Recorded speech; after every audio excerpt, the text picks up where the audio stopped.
Sige, start. Okay, okay. So, yun. Maandar siya pag mayroong kate, pero pag in-stop natin ay ayaw siya umandar.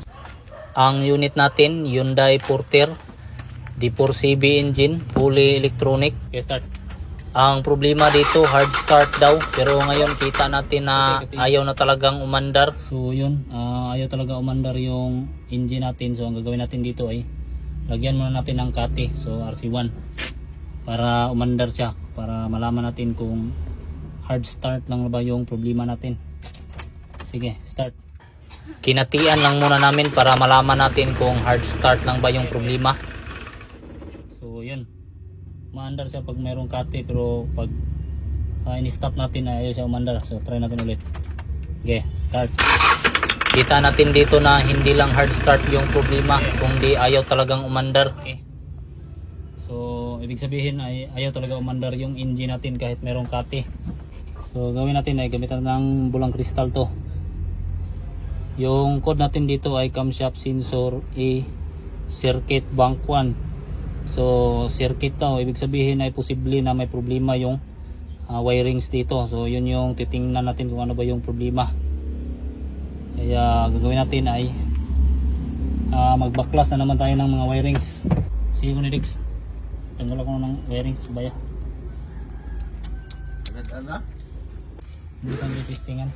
Ang ginawa ko ay sinugo-sugo ko yung kasama ko na operahan yung pansit ng sasakyan natin. Tapos binidyuhan ko lang para kung magkaroon ng bulyaso ay hindi ako maipit. Ang sasakyan na to ay hindi kami yung unang nangulikot dito. So bali may nauna na rin sa amin. Ang sabi ay pinalitan na daw to ng buong pressure pump at pinalitan na rin ng 4 na injector. Ngayon ay observe natin dito. May nakita nga kami dito na kunting problema.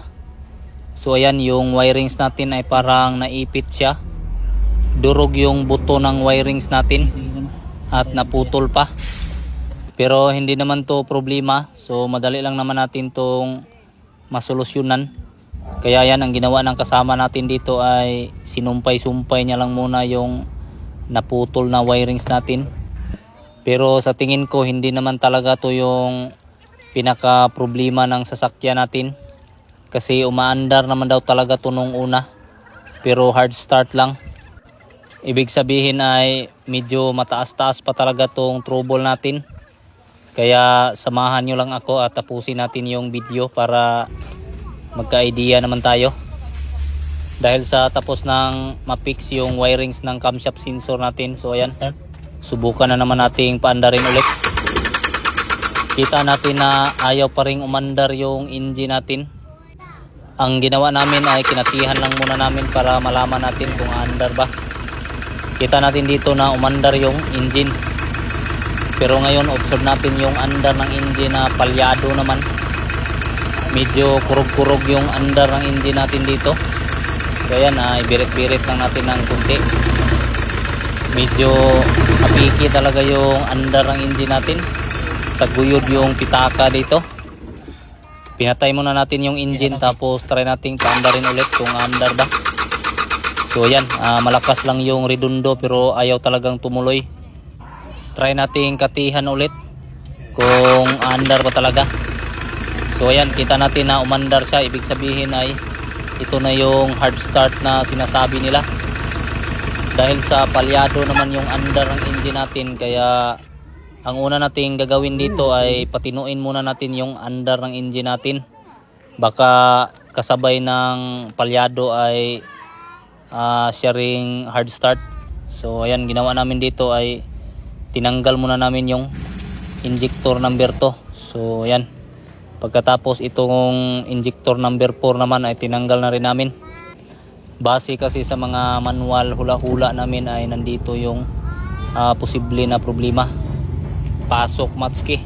So yun, ang gagawin natin dito, yung dalawang injector yung tinanggal lang natin. So yung 1 at number 3 ay okay lang naman. So hindi na natin yan ginalaw pa. So magpapalit tayo ng injector. Ito, palitan natin yung dalawa. Itong mga injector na ipapalit natin ay surplus to. So ayan, kita natin na medyo taya-taya talaga. Pero yung apat na injector naman dito ay pinalitan na rin to nung unang mekaniko na gumawa nito. Pero ngayon naman ay papalitan natin ulit yung dalawa. Kasi palyado yung dalawang injector. So kita naman natin na umaandar siya pero kurug-kurug yung kahimtang. Pass forward tayo. So yan guys, tapos na nating makabit yung mga injector natin. So ang gagawin natin dito ay try natin paandarin. Okay, start. Ngayon ay observe naman natin dito. So yan, kita natin na ayaw pa ring umandar. Ang ginawa namin ay kinatihan na naman namin ulit. Ibig sabihin hard start pa rin yung engine natin. Yung andar natin, kita natin na matuli na talaga. Matuli na sana yung engine natin, kaso observe natin dito. Ano lagi? Tukar lagi. Saya meminum rin sa matay siya. So yun guys, ang nangyari dito ay umandar na siya. Saka nagpalit tayo ng dalawang injector, so okay na yung andar niya, hindi na siya palyado. Kaso yung problema ay patay-patay siya. So hindi siya umandar kapag hindi tayo naglagay ng kati. Ang ginagawa natin para umandar lang siya ay naglagay tayo ng kati. So yung problema sa palyado natin, injector yun. So tapos na, wala na siyang palyado, nakapalit na tayo ng dalawang injector. Ngayon naman, titingnan natin dito yung hard start na lang at patay-patay. So yung diagnose natin dito ay bali ito. So yan, yung relief valve natin. Sige Rix, tanggal Rix. Medyo mataas na talaga yung trouble natin.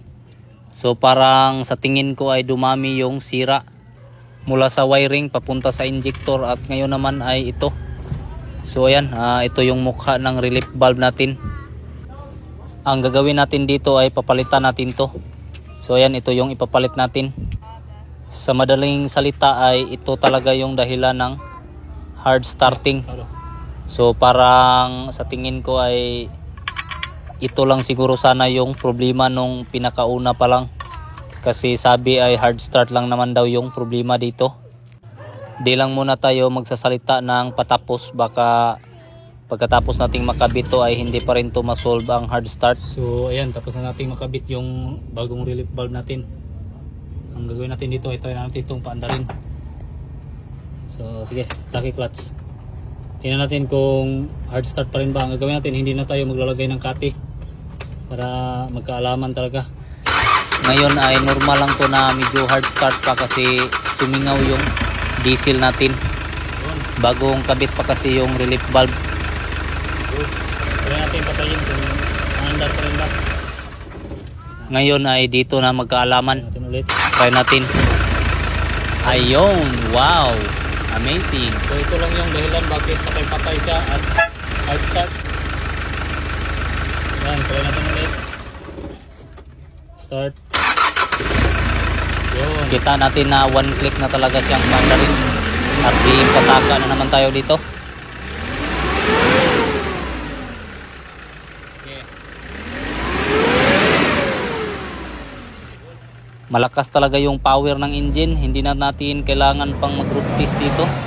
Goods na talaga to.